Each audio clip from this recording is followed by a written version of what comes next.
நான் என்னதான் டீமனா இருந்தாலும் எனக்கு ஒரு நல்ல மெமரியே இருக்கு அப்படின்னு சொல்லிட்டு டக்குனு டோமா தன்னோட மூளையில விரல விட்டு ஆட்டி அவரோட மெமரிஸ் கொஞ்சம் கொஞ்சமா ரீகால் பண்ண ஆரம்பிப்பான். அப்படியே 15 வருஷத்துக்கு முன்னாடி அப்படின்ட்டு ஒரு சீக்வன்ஸ் போகுது. அண்ட் இதுல என்ன நடக்குது அப்படின்னா, நம்ம இனோஸ்கோட அம்மாவை காட்டுறாங்க. எனக்கு தெரிஞ்ச ஒரு பொண்ணு இருக்காங்க, அவங்க 17-18 வயசு தான் ஆகும். பட் ஆனா அவங்க கையில குழந்தை இருக்குது.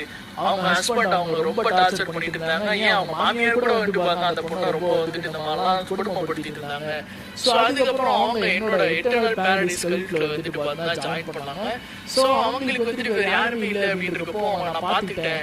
அவங்களோட ஃபேஸ்ல ஃபுல்லாமே அவங்க ஹஸ்பண்ட் அடி வாங்கின காயங்கள் அப்படின்ற மாதிரிலாம் இருந்தது. ஸோ அவங்களோட ஒரிஜினல் ஷேப் அப்படின்றதே மாறி இருந்தது.